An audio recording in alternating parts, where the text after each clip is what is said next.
Hi guys, welcome to this special preview of our upcoming M4 Sherman tank. I think we already did a little preview when we were in Europe on that recent trip where we showed people the prototype model, which is right here, of that Sherman. Obviously we've made a few little changes and you'll see that in the rest of this video. But what I wanted to just tell you was that obviously over the years King Country has produced a lot of Shermans. I'm not sure if it's as many as the Tigers we've produced, but it's right up there.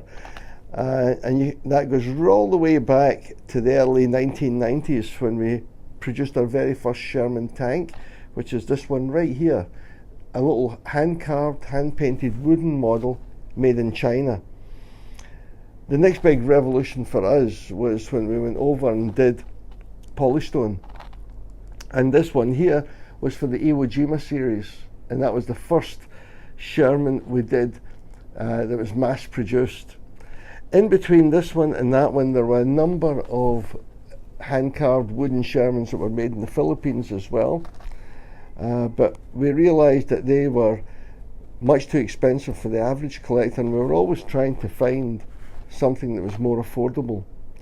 Well, down the line from this polystone Sherman, we were developing skills, and I like to think more knowledge about the Sherman itself.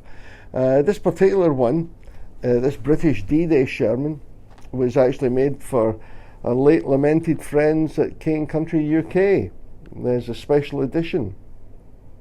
But two of my favourites are this one here, which was the general pattern or general inspection we called it, and it was the Sherman with the 76mm gun and also covered in sandbags, and that'll play a part in our future Sherman as well. But great little set, just always been one of my favourites, and probably the last of the polystone Shermans that we produced. This one here, which is the Fury tank, based on the movie of the same name. So as you can see, this is just a small fraction of what we've produced over the years. But in this upcoming video, you'll get a closer look at the very best and latest Shermans that we're doing. And I hope you like it. And I look forward to hearing your comments and any other thoughts you have on this. So without further ado, I'll let you just get a closer look at some of these, and then we'll move on to what's coming next. Cheers.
Now, let's talk a little bit more about the two individual M4 Shermans featured in this new release, or upcoming release I should say. The slightly more colourful Sherman belonged to the 37th Tank Battalion of the US 4th Armoured Division. Virtually all of the Shermans in this battalion had a cartoon painted on their hull sides, in this case the Lone Ranger's sidekick, Tonto, which came from the popular wartime radio show of that era. As you can see, this M4 also comes with a load of supplies on top of its engine compartment that's also included in the set. Our other Sherman, minus the colourful cartoon, is part of the 15th Tank Battalion of the 6th Armoured Division, which landed on Utah Beach on 19th of July 1944 and immediately went on to the offensive in the Cotentin Peninsula in support of the Normandy campaign. The tactical number 17 has been painted in yellow on both sides of the hull. This model will also have half a dozen individual sandbags that collectors can place wherever they like on the tank itself to give you maximum versatility. In addition to these two new Shermans, we're also offering a selection of 8 dismounted US Army tankers in a variety of different uniforms and poses, doing their little bit to help liberate France and its civilian population. Enjoy.